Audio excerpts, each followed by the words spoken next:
Here's what's cooking on today's Sports Stove Football Show. We have college football picks. Take a look at the questionable rank.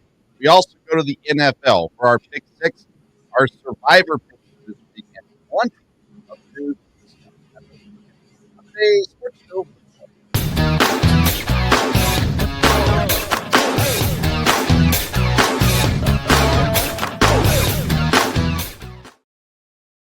Welcome in to an all-new edition of the Sports Stove Football Show on the Belly Up Sports Network, presented by Righteous Felon Jerky. Join the flavor revolution at righteousfelon.com. Use the promo code STOVE15. That's STOVE15. You're going to get 15% off your purchase. We are now 2 weeks done with the NFL, a few more weeks into the college football season. And yet we still have very little knowledge of what everybody actually is to this point in the year. All kinds of chaos this past week in both college and the NFL, and we're here to talk all about it. I'm Vince Stover, joined as I am every week by my dad, Dale Stover. Dad, how you doing this week? Good, doing good. Like I said, football's in full swing. Got a lot to talk about, so... That we do, and we're going to start the show off today in the college football world, and what a fun weekend.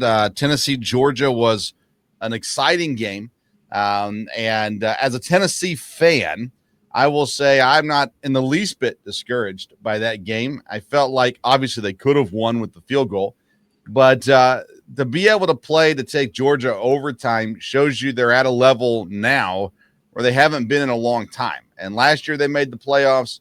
This year there's no reason to believe they can't play with everyone on the schedule and make it back to the playoffs again this year too. Maybe they end up being a 3-loss team, but Joey Aguilar has been the answer in Tennessee so far, and the receivers have really stepped up in a big way too. So what Josh Heupel is doing in Tennessee, I've got no problems with. And, Dad, I don't come away from that game disappointed even. I came away going, wow, shocked probably is the better word for it. For how Tennessee looked on Saturday against Georgia. Your thoughts on Tennessee and that game maybe as a whole? Yeah, I would agree with you. I don't think I'm, worried about, Tennessee. They're definitely better. They had some players even out, for this game. And they were at home, and that does help.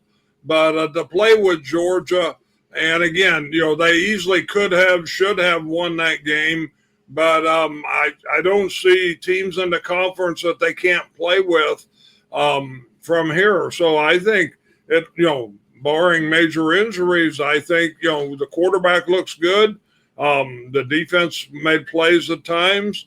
And so, I think Tennessee still can have a very good year, be some exciting games down the line. And I think this year they have Florida near the end of the season. So that'll be a good game there. Yeah, for sure. So we're 3 to 4 weeks in, depending on how you look at it, in the college football season. And we have a winless team in the top 25. Notre Dame sits at number 24.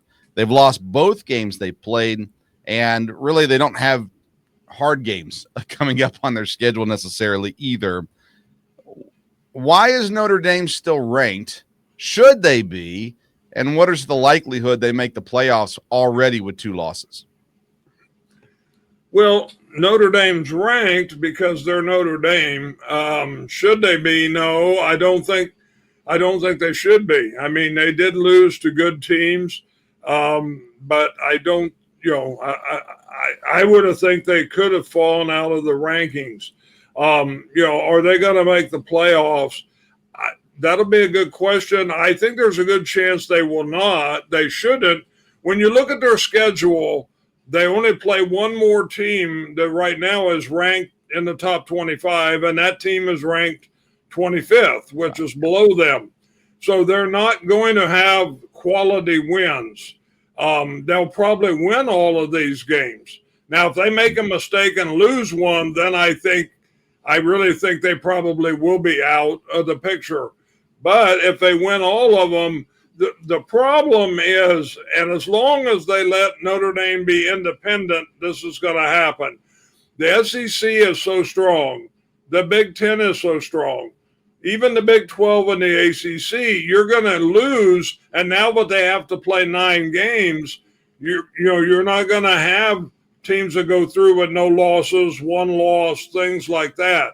So the win-loss number may always look fairly good for Notre Dame, but I think you'll have to look at the quality of it. And, whether the committee will do that, we will see. But I think Notre Dame losing the first 2 games, has hurt them and should hurt them. Yeah, being that they're at 24, I don't see how they make the playoffs. Like, to be able to climb all the way back up, they don't have a conference championship game. So to be able to climb all the way back up, it seems pretty impossible. They'd have to win every game by like 40 points to be impressive enough to show themselves worthy. They've got Purdue this week. They've got Arkansas next week. That game is in Fayetteville. That will not be an easy game for them. You mentioned USC. They've got them in October. That'll be a tough game. USC undefeated. They look good this year as well. Navy's currently undefeated. They're on the schedule too, not ranked either. So yeah, they can win out, but unless they win every game just crazy impressively, I don't see any way they climb enough spots to get back into the playoffs, nor should they. They should not be ranked. There is no reason for Notre Dame to be ranked right now. As a matter of fact, I've been shouting it for Tulane. I don't see why Tulane's not ranked. Why are they not up there? They're getting votes, of course, but that doesn't mean anything. Tulane should be up there in the top 25. Notre Dame should not be. But, Dad, the one thing we did finally see this week is a little respect thrown on to Vanderbilt. Vanderbilt now in the top 25. They're actually in the top 20. Undefeated after an impressive season last season. They've come out and started the season with 3 straight wins, an easy win and a good win over Charleston Southern. Then they take Virginia Tech behind the woodshed, and then they dominate South Carolina. And even though quarterback Sellers went down during the game, they absolutely dominated in South Carolina. So that's a big deal as well. Their next 2 games are against nobodies, but then they get the rematch with Alabama, followed by a road trip to, a home game against LSU, then Missouri, then Texas, then Auburn. So it was good that they got them ranked now, because here in a few weeks, they could be looking at a 4-loss, team, still a very good team, much better than they've been in the past. But they deserve to be up there at number 20, maybe even higher with the start of the season that they've had to this point.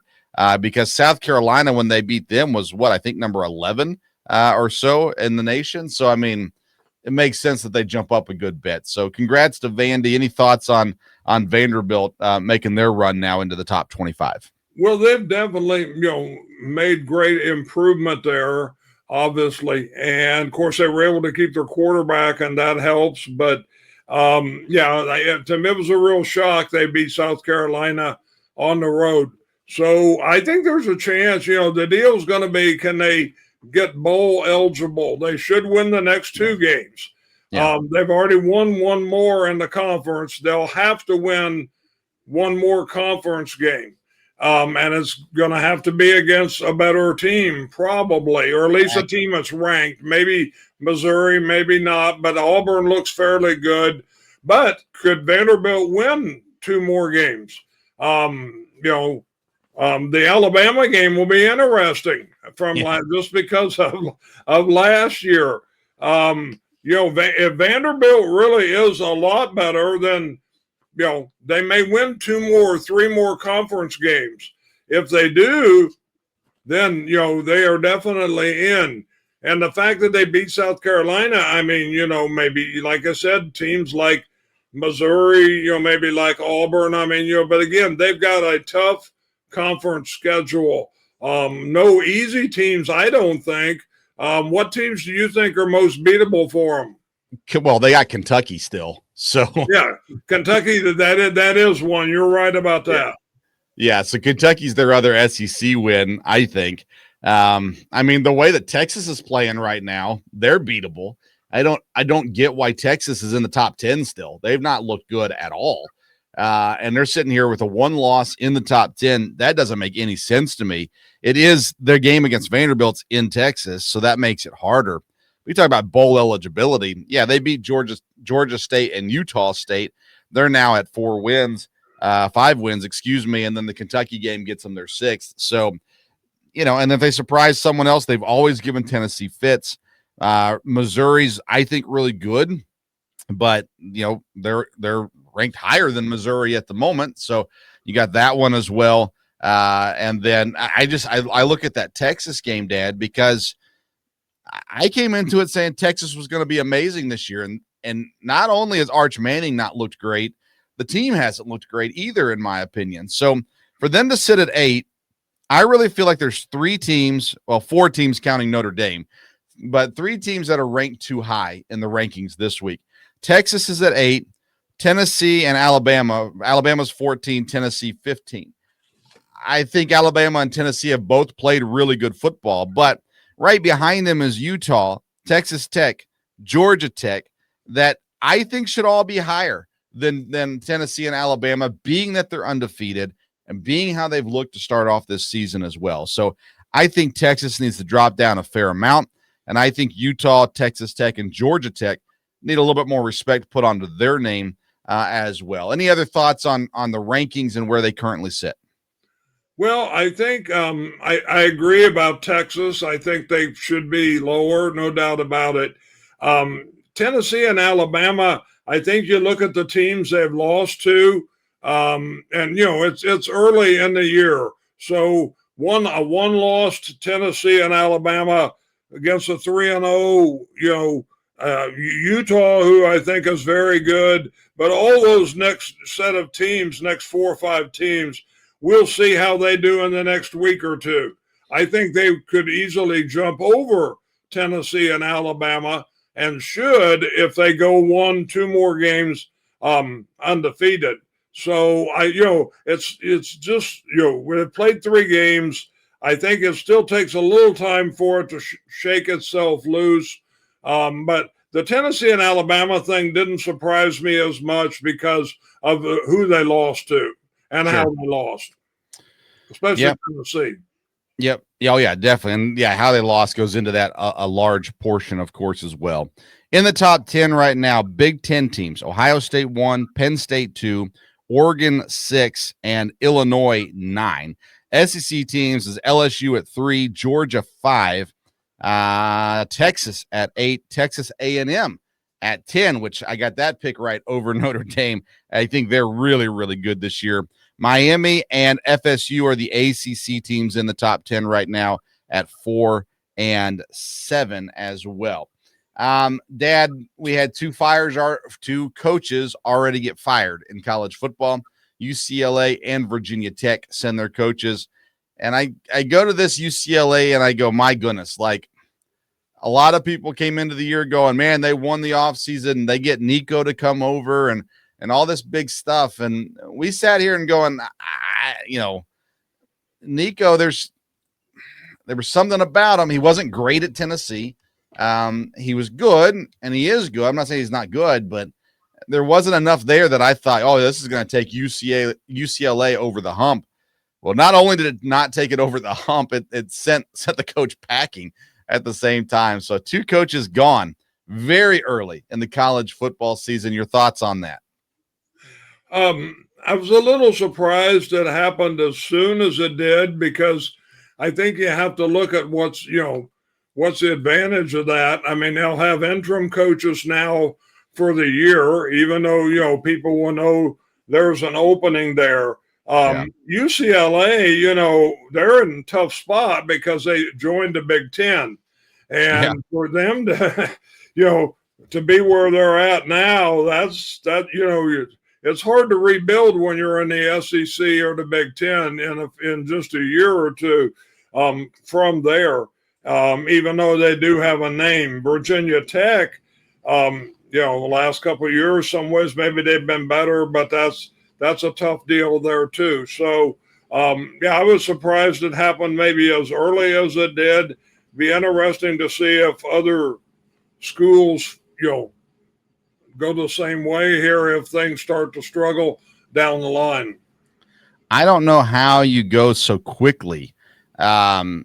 to that aspect? Like, how do you fire someone so fast that you just, I mean, we're so early in the year. How does it benefit college unless you're going to hire the new guy? So your recruiting starts to, build up. I just don't see how it helps you.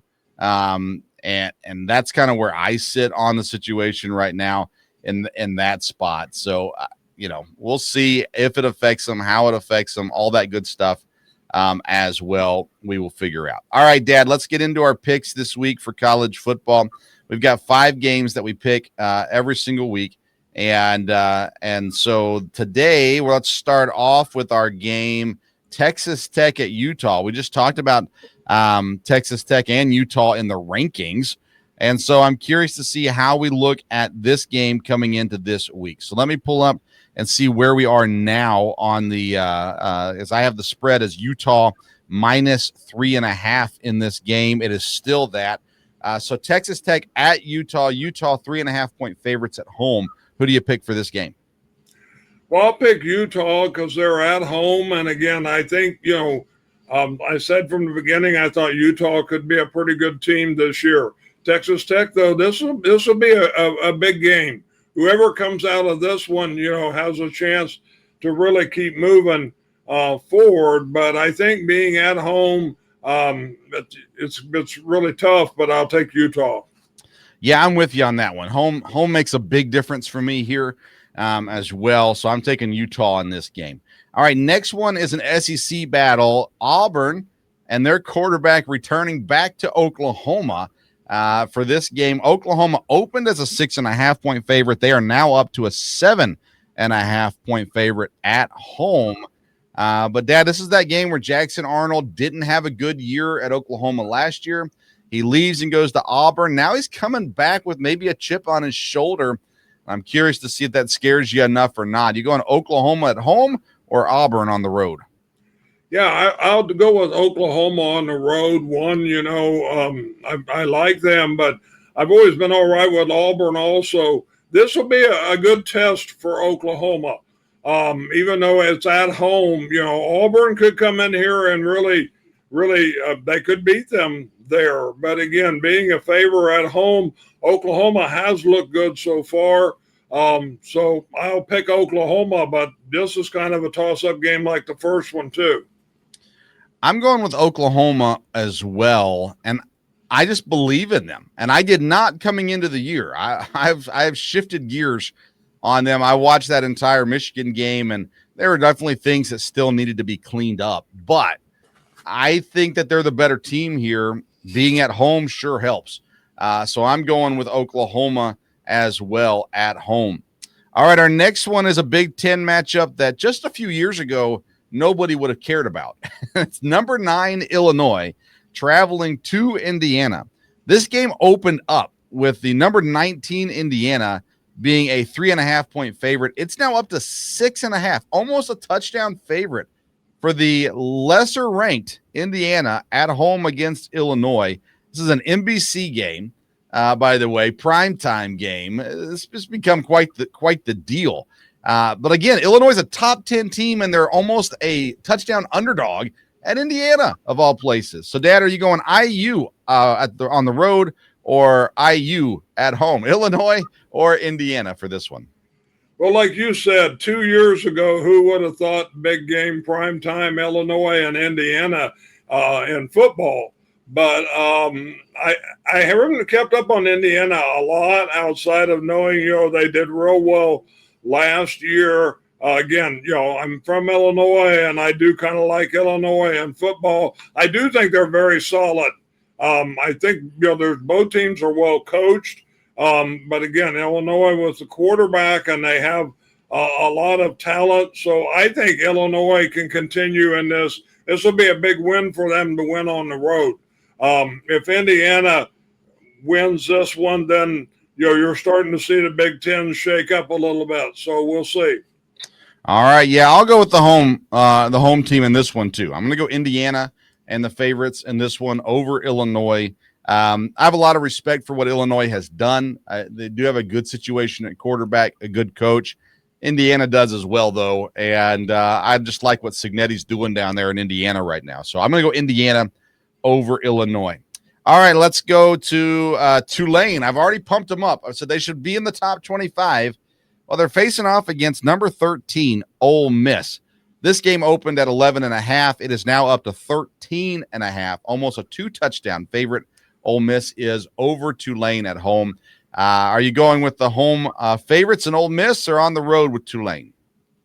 Well, I think the line may be a little high here, but I think you have to go with Ole Miss. Tulane is good, and they've done well so far, but they shouldn't surprise Ole Miss the way they've played so far this year.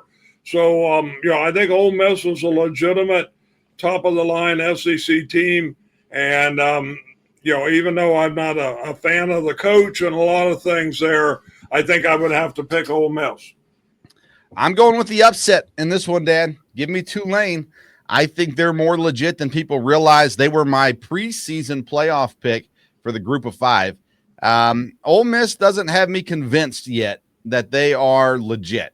They're good, and they're, on that top level up there. I'm not saying they're bad or anything like that, but they don't convince me as a team that's going to be consistently showing up every single week. I think Tulane can come in and catch them here.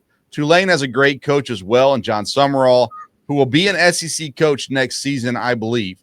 And so when you look at him and what he's been doing, both at Troy and now at Tulane, you see what he's done with this roster so far. I think Tulane is truly the best team in the group of 5, and therefore I think they can come in and steal one from Ole Miss here. So I'm going to go Tulane over Ole Miss in this game. All right, Dad, the final one that we have is SMU versus TCU, a couple teams down there in Texas. And, Dad, I've got TCU as about a touchdown favorite, 6.5 point favorite here. Are you going to go with TCU at home, or are you going to go SMU on the road? Well, I'm going to go with TCU at home because, again, I've seen them play at least once, and I think they're going to be something to handle in the Big 12 for everybody involved. So I'll go with TCU. All right. Once again, I'm going to go opposite of you on this one. I'm going to go SMU. TCU came in. I just haven't really loved the way that they've played, even though they've won games and all those sorts of things. I trust SMU a little bit more with some of the experience that they have coming back, playing together more, whatnot from there. So I'm going to go SMU in this game, even being a 6.5 point underdog. I'm going to go that direction there. So we agree on Utah over Texas Tech and Oklahoma over Auburn, but we're split. I go Indiana, you go Illinois, you go Ole Miss, I go Tulane, and you've got TCU, and I'll go with SMU to round out our college football picks for this week. A reminder, our show is presented by Righteous Felon Jerky. Join the flavor revolution at righteousfelon.com. and use the promo code STOVE15. You're going to get 15% off your purchase. All right, Dad, let's transition, unless you've got anything else college-wise you want to discuss. All right. No, we're ready for the NFL here. All right, to the NFL then we go. Week number 3. And, Dad, let's get things started right away with our picks, and let's open it up with the Thursday night game. So every week we pick our primetime games, and then we'll throw in a few extras on top of it. This week, it's the Bills and the Dolphins. They're kicking off here in just a little over 2 hours, something like that, from where we're doing the show right now. Bills and Dolphins. Bills a big-time favorite here. They're at 11.5 over the Dolphins here. I don't feel like this is even a question. I'm going Buffalo. How about you? Yeah, I'd agree with that. I don't think Miami – it was a mess, and Buffalo should win this. So, all right, easy enough. Let's go down to Kansas City at the Giants this week. Sunday night game here. Russell Wilson looked a whole lot better last week. A lot of good things out of New York last week. But do we trust it enough to beat the Chiefs, who have yet to win a game this season? I'm going Kansas City. Are you going the Chiefs or the Giants? I'm going to go with Kansas City. I can't see them losing to the Giants and going 0-3. So, Right. All right. Now maybe a little bit more of a closer matchup. Detroit's traveling to Baltimore for Monday night. Baltimore currently at a 4.5-point favorite over the Lions, who just squashed the Bears last week. Dad, two really good teams, two teams that have been consistent playoff teams here as of late as well. Detroit on the road or Baltimore at home? Yeah, I'll go with Baltimore at home. This will be interesting to see how Detroit plays.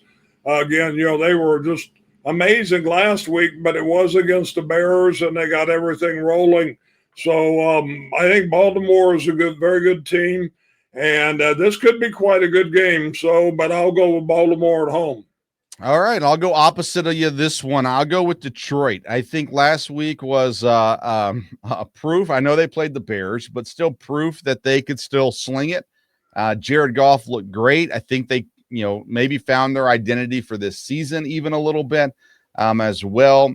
I like Baltimore. I like them better than Detroit for sure, but there's been some weird things about Baltimore to start this season, even with their one win and their one loss. There's been some very questionable things going on down there in Baltimore. So I'm going to go Detroit in this one on the road against Baltimore. All right, let's go down to an AFC South matchup this week. The Jaguars hosting the Texans. The Texans yet to win a game. CJ Stroud has not been able to figure it out just yet. Jacksonville 1-1. Their win wasn't super impressive, but nonetheless, they're still getting things situated with the new coach down there. Jacksonville, the favorite, 1.5 points at home. You going to go Houston or Jacksonville? I'm going to go with Houston. I just can't see them going 0-3. Jacksonville has played better, no doubt about it. But I think, Houston has not gotten things going yet. But if they go 0-3, boy, that's going to be something in that division there. So, yeah, I'm with you. I think Houston's the better team, but I put out a graphic on social media this week for hot seats for coaches, and I think DeMeco Ryans' seat might be getting hot, especially if they lose to Jacksonville this week. And I like him. I think he's a good coach, but they've got to figure out this offense. And I just think they're the better team over Jacksonville. So I'm going to go Houston as well in this game. All right, next up is Pittsburgh at New England. Boy, New England looked a lot better this week. They are favored at home by 1.5 points. You going Steelers with the old quarterback or the Patriots with the young quarterback this week? Well, I'm going to go with the Patriots at home. Again, I'm just not sold on the whole Pittsburgh thing. And we will see. New England did play better, and they're at home. So this will be a good test, and I'll pick them. All right. I'm going to go opposite of you on this one, too. I'm going to go Pittsburgh. I think that they're good enough to beat New England. New England started the week as a favorite. They're now the underdog in this game by 1.5 points. But I still need to see some changes in New England that I haven't seen just yet. I like Drake May. I think he can be good and will be good. I think Pittsburgh, though, is a team that they're not going to lose these kinds of games this year. So I'm going to go with Pittsburgh over New England. All right, last one is Denver, who got beat last week against the Chargers, Dad's most hated team in the NFL, apparently. No, maybe not quite that bad. But, Dad, we're going Broncos at Chargers. Who you picking? I'm going to pick the Chargers. Like you said, they're off to a good start, and, they look good there. Denver's the kind of team you have to watch out for, and this is a division game. But Chargers seem like they're the real thing to be real improved. So we'll go with them at home. Okay. I agree with you. I think the Chargers are the real deal. The Broncos are good. I'm not saying they're not. Again, I thought we were going to have a slight dip this year in Bo Nix just because second year and everything that comes with it.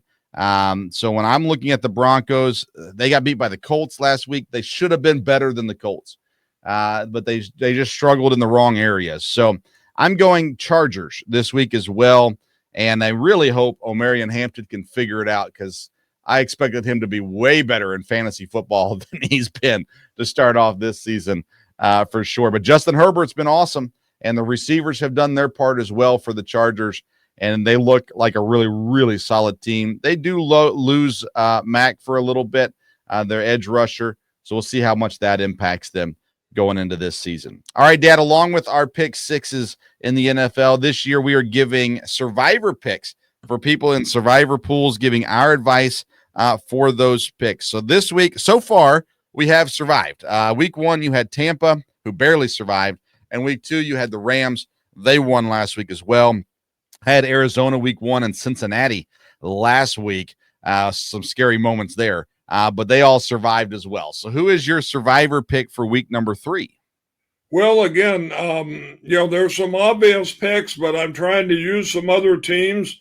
And so I'm going to go with Kevin Wilson will be happy about this. Seattle over New Orleans. I think hopefully Seattle will get me to win on this one. All right, well, that's who I picked too. Against New Orleans, this should be a big win. I think Sam Darnold's going to have a big week as well, and love this pick. I'm with you on it. Seattle over New Orleans. Our survivor pick this year is presented by Righteous Felon's Soul Survivor flavored jerky. It's a Korean barbecue flavor that you can find at righteousfelon.com. You can order it and get 15% off your purchase if you use code STOVE15 when you purchase. That's the Righteous Felon Soul Survivor pick this week. The Seattle Seahawks. Me and Dad agree 100%. All right, Dad, it seems like every week we're coming to you with some Cincinnati news. Joe Burrow down and out for a while now. How is the mood up there in the Cincinnati area? Well, yeah, it's not upbeat at all from that standpoint. I think everybody's still a little bit of shock, and we'll just see. The backup quarterback. How's he going to do? This will be a game this week that'll be kind of interesting to kind of test that from there. So we will see. All right, what I want to do is I want to run through the rest of the schedule for week 3 and cover the games that we have yet to hit on.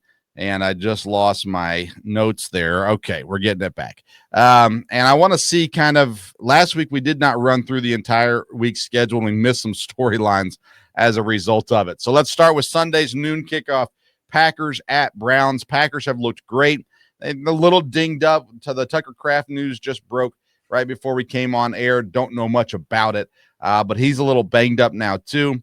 The Browns, they've looked like the Browns, but Quinshon Judkins is in. He's going to be starting. I'm intrigued to see how he looks, but the Packers' run defense has been so good to start the year. I'm not really at all afraid on traveling to Cleveland this week, Dad. I got the Packers here. Any concern going into Cleveland this week? No, I don't think so, Manny, because of the defense. Defense is playing well. We're going to have to score. And again, there's some, has been some issues with that. But again, at Cleveland, I think they'll be ready to go. And again, I think the defense, will hold Cleveland down in good shape. So I'll go with Packers. All right. The battle of backup quarterbacks, Bengals versus Vikings. Jake Browning versus Carson Wentz. The Bengals undefeated traveling into Minnesota. Minnesota, the favorite here. Aaron Jones done. He went on the injured list this week as well. And I don't think it's a big deal. I think Jordan Mason was better than him anyhow. But Dad, you got 2 top-tier wide receivers and 2 backup quarterbacks. How do you feel about Cincinnati at Minnesota this week? Yeah, that could be a real interesting game, or could be a real sloppy game. We will see. I just, Carson Wentz worries me, but this is in Minnesota, and with their defense, I'll, as much as I hate to do it, I think I would pick the Vikings. Yeah, if I was a gambler, I would stay far away from this game. Yeah, I don't know, Dad. I mean, the Bengals have more experience with Jake Browning, so I think I'm going to lean towards the Bengals in this game. It'll be Carson Wentz's first game for Minnesota, his first game in a while. He hasn't been in Minnesota that long, even though the offense is an easy one for quarterbacks overall. I'd probably lead Cincinnati, but I don't know. This one kind of goes in my I really don't care category this week of games.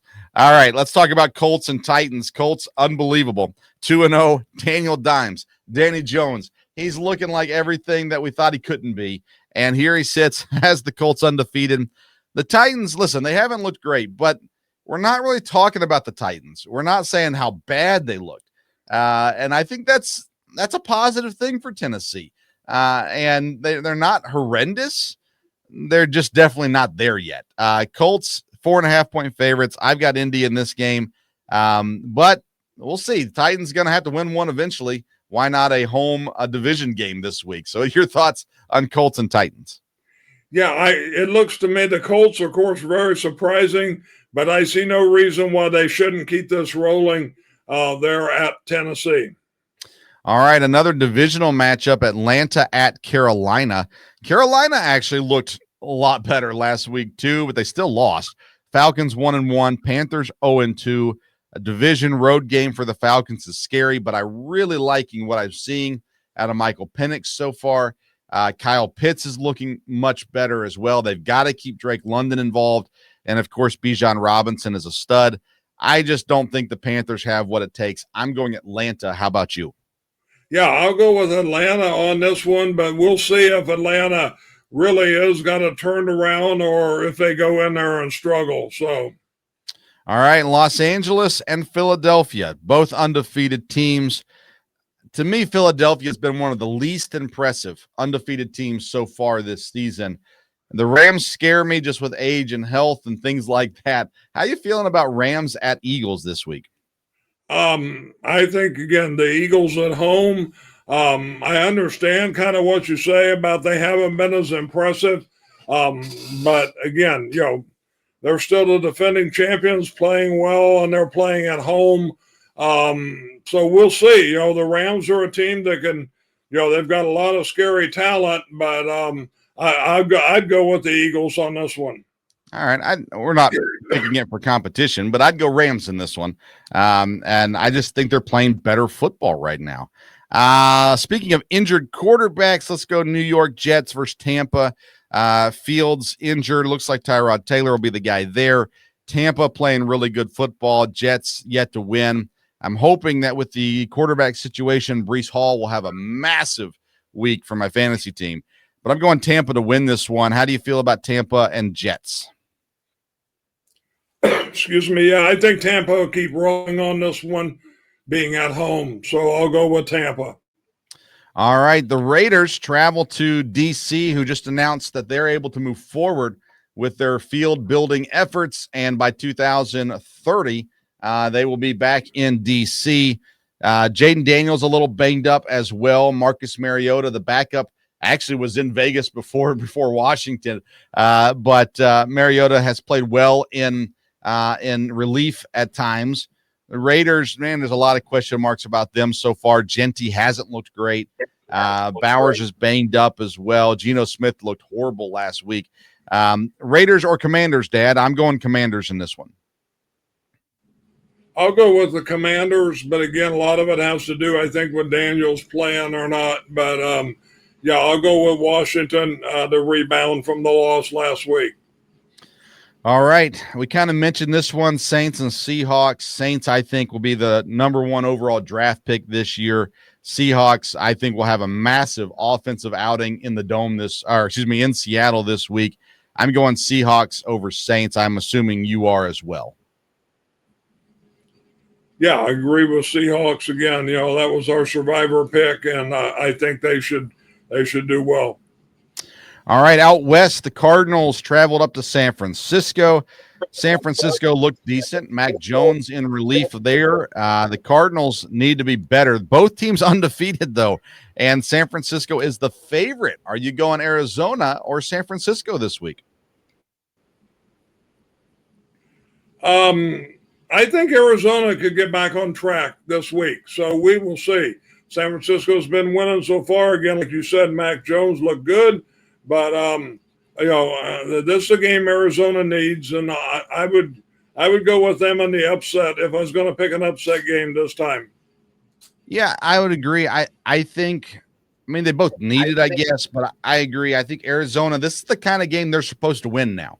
They've got the quarterback, they've got the receiver, they got the tight end, they got the running back. They're supposed to win this game. And so I'm going to go with Arizona as well, but will not be shocked if the 49ers win. Dad, the game that you and I have been anticipating since the schedule came out, the one that we have been saying, I cannot wait till this game gets here. The Dallas Cowboys travel to the Chicago Bears this week. Dad, I don't think you've said anything positive about the Cowboys at all this year, and I know you haven't said anything positive about the Bears this year. So unless they come out with a 0-0 tie, you're not going to be happy. But who are you picking, Cowboys or the home team, Chicago? Well, like you said, this is this is quite the game, but more than likely somebody's got to win. And again, based on how the season's gone so far, I think I'd pick the Cowboys in this one, and that's really going to put Chicago in a hole. But if Chicago's going to rebound, this is the game. This is the game to do it. But I think Dallas should win this one. That's it. Dallas should win this one. I picked the Cowboys as well. I think we're only 2 weeks away from we're talking about whether or not Caleb Williams should be on the field. Like there is potential that and he figures it out. And maybe he does figure it out. But if it continues the way it's been going, we're 2 weeks away from going, hey, this great story of the backup quarterback signed this contract, cried over it, was so excited about it, just loves that he's in the NFL. We're looking at him as the starting quarterback in Chicago in 2 or 3 weeks if things don't turn around quickly. But Dan, against Dallas, they're just too high powered, I think, over Chicago. I think Chicago gets this win, Dallas gets this win this week as well. And the storyline in Chicago will get really fun if they start 0-3 this week for sure. All right, Dad, that's everything we've got on the list. Anything else you want to cover before we wrap up tonight? No, I don't think so. Like I said, we will see how the NFL goes this week, and should be good games. Again, there's good chance there's going to be some upsets from there. Like I said, some really good games in college football. So I think a good weekend of football here. Again, hopefully the Packers can keep things going, even though they are a little dinged up, and we'll see how the Tucker Kraft thing ends up. But I think it'll be good, and like you said, we'll be riveted to that Cowboy Bears game for sure. So, I did forget to mention on accident. I promise. Last week, Dad was a perfect 6-0 on his picks, so he's now 9-3 on the year. I'm 6-6 on the year for the NFL picks. On the college picks, I'm 8-7. Dad is 7-8 there. So we're real close on those picks as well. Feel free to leave your comments on these games that we picked, who you think will win as well. Follow along, keep track at home, and compete right alongside if you want to. One more reminder, our show is presented by Righteous Felon Jerky. Join the flavor revolution at righteousfelon.com. Use the promo code STOVE15. That's STOVE15 to get 15% off your purchase and try that Soul Survivor flavor. You will not regret it. It's one of their better flavors. It's top 3 for me in the Righteous Felon world as well. Follow us on social media at Sports Stove. We'll be making comments throughout the football weekend, of course, as well. We also like to talk some baseball on there too. Go Brewers. So we'll see how that one shakes out as well. Thank you for tuning in to this edition of the Sports Stove Football Show. Until next time, we'll see you around the Sports Stove.